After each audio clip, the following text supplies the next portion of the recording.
Adlaw nga Martes karon mga kaigsuunan. Petsa 9 sa bulan sa Mayo tuig 2023. Ang pagpasa kinutlo gikan sa Ebanghelyo sumala ni San Juan, kapitulo 14, bersikulo 27 ngadto sa 31. Si Jesus mingon ngadto sa iyang mga tinunan, "Ang kalinaw ibilin ko kaninyo. Ang akong kalinaw nga dili sama sa ikahatag sa kalibutan, ihatag ko kaninyo. Ayaw kamong kabalaka ug ayaw kahadlok. Gisultihan ko na kamo nga mubiya ako, apan mo balik ako. Kung gihigugma ninyo ako, malipay kamo nga moadto ako sa Amahan, kay siya labaw man kanako. Gisultihan ko kamo niini karon, sa wala pa kini mahitabo aron inig kahitabo niini mutuo kamo. Dili na ako makigsulti kaninyog dugay, kay taliabot ang nagmando niining kalibutana. Wala siya'y gahom nga makabuntog kanako. Apan kinahanglan nga mahibalo ang kalibutan nga nahigugma ako sa Amahan. Busa, gibuhat ko ang tanan nga iyang gisugo kanako." Mga igsuon, ang Ebanghelyo sa Ginoo. Daygon ikaw, O Kristo.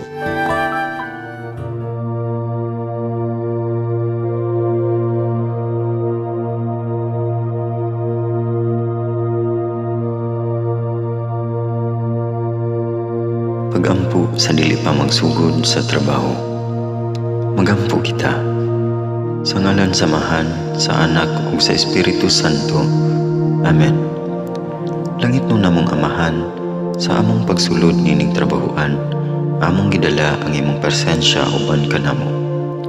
Among gipamulong ang imong kalinaw, imong grasya, imong kaluoy, ug ang imong perpektong hanay sa among mga trabaho.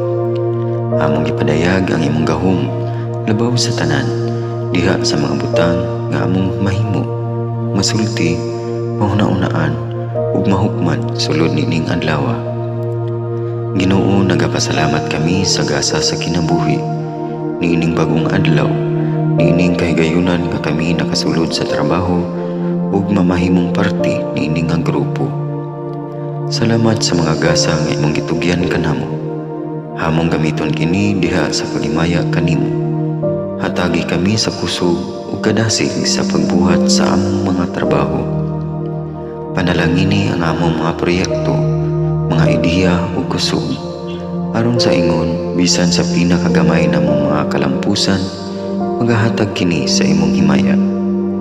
Ubani kami, Ginoo, sa among pagtrabaho nining adlaw. Puna kini nga lugar sa inspirasyon ug kusog.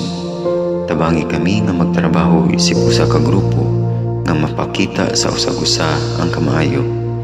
Himuha kami nga maayo nga makabot namo ang mga butang nga kinahanglan namong buhaton. Himuha kini nga lugar nga puno sa kalipay ug panaghigalaay. Ug kamugaway ug kalinaw ang mapatigbabaw niining dapita. Ginoo, kung kami anaa sa kalibog, giyahi kami.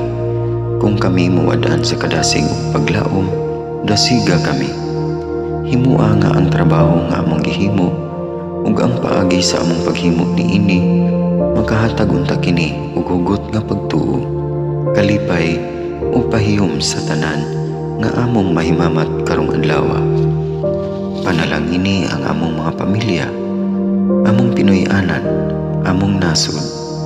Himua nga magmatidud-anon kami sa pagtagad ug pag-amuma sa kalikupan ug sa tanang may kinabuhi, diha sa pagbuhat kanamo sa pagkabuot sa imong pangandoy alang sa hustisya ug kagawasan. Ug Ginoo, sa among pagbiya nining lugar, tagay kami sa imong panalangin ug kaluoy sa among pagbiyahe. Panalangini ang among mga pamilya ug Pinoy-anan nga anaon ta sa maayong kahimtang sama sa among pagbiya kanila. Ginoo, salamat sa tanang butang nga imong nabuhat, sa tanang butang nga imong gibuhat, ug sa tanang butang nga imong buhaton pa. Sa ngalan ni Jesus, among giampo diha sa tumang pagigugma ug pagpasalamat.